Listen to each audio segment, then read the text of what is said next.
Welcome to Popternative, where we dive into topical discussions from the worlds of pop culture, social media, and sports. Here is your host, Peter Remoliotis, aka PD Beats.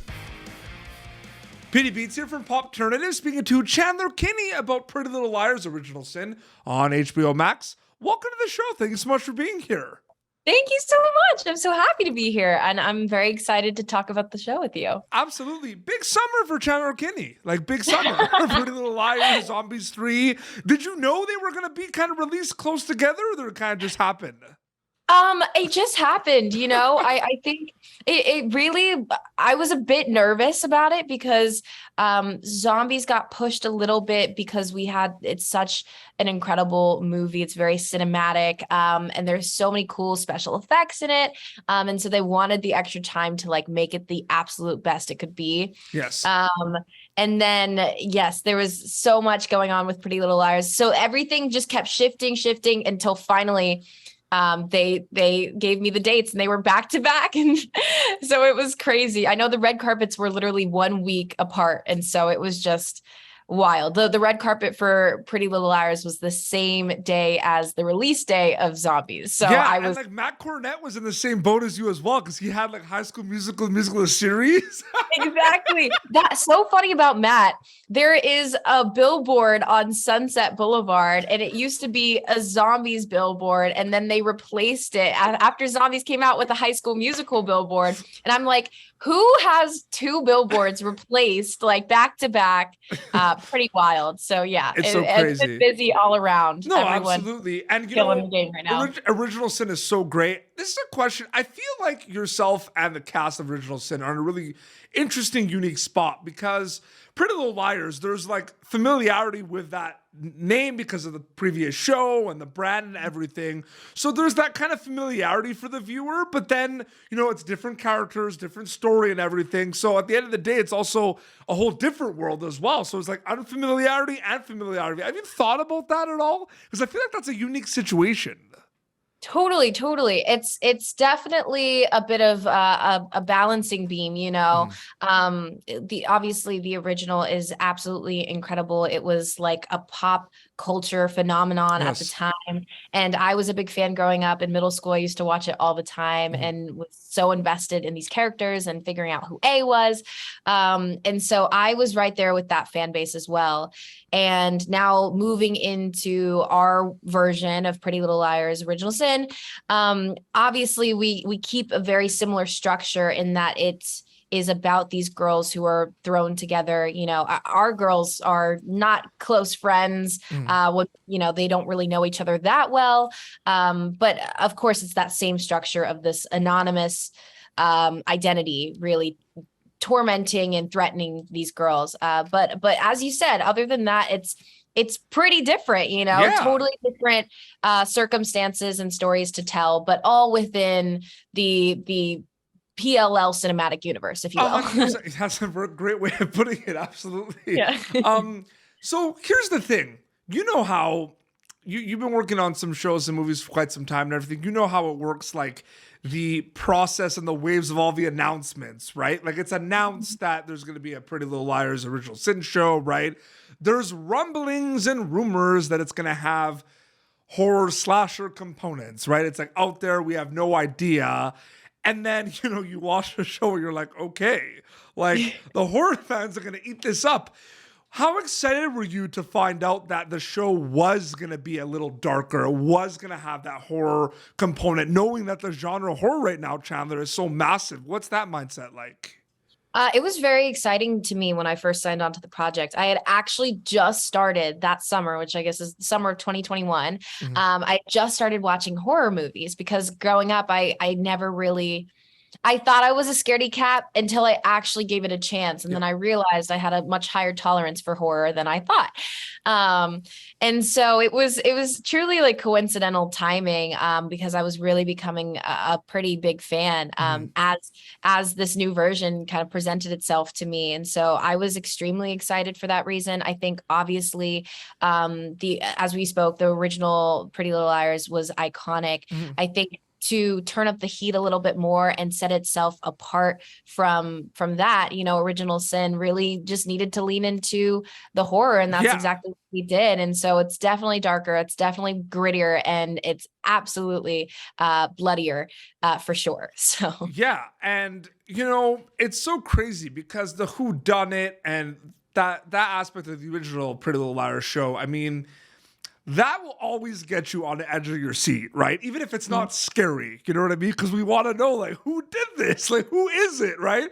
But you add like the slasher horror component, it's like perfect. It's like elevated to another level. As you said, it's elevating, and it's really like raising those stakes for these characters. It's not just well, we really want to figure out who's behind all of this. It's like, oh, this person is literally killing like our friends, people that we know. And that I think that is probably the most twisted but most motivating incentive to get someone to do what you want them to do. And so it's and to figure out the mystery of it all. So your character Tabitha, Tabby,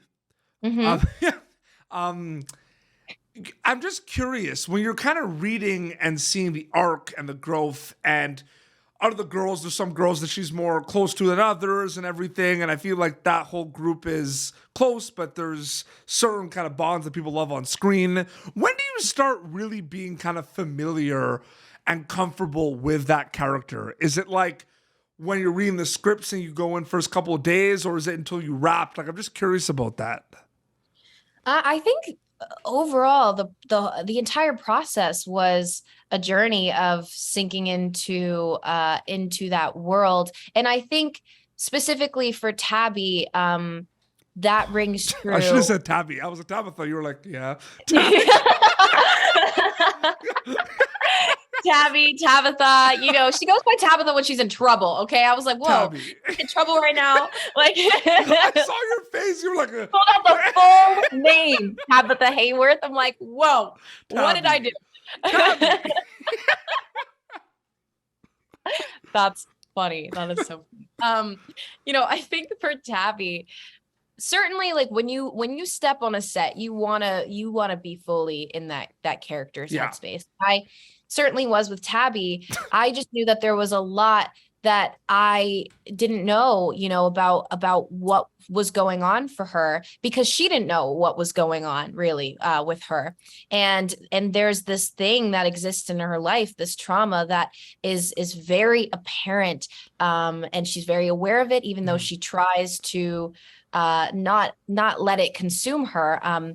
It's absolutely there. And so I think her like uncovering the mystery of that and beginning to directly confront that really is a process of her finding out more about herself. And it's and so I think, to answer your question more directly, it really was the process of what Tabby was going through that guided my headspace, with her, if that makes sense. Tabby, not Tabitha.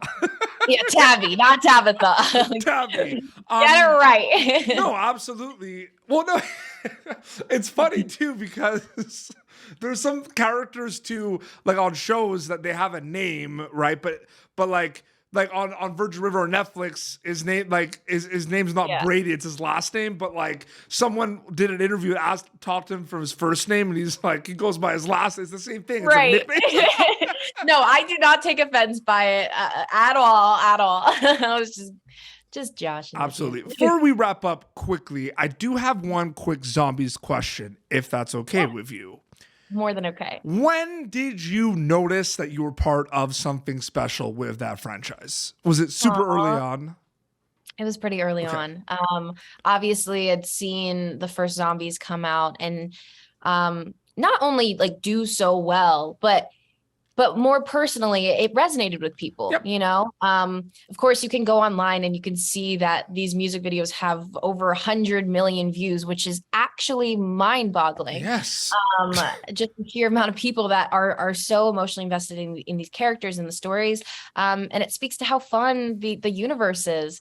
But I think having fan interactions, like one-on-one, and seeing the impact that it's had on these kids and these families' lives means so much to me. So it was pretty early on, stepping into the family. Everyone was so warm and welcoming. So even outside of the success of the franchise, I knew that it was something special just by the energy that was truly electric that was there from the very beginning. 100%. The Summer of Chandler with Original Sin, Zombies 3. Chandler, thank you so much for coming on Popternative. It was great chatting with you.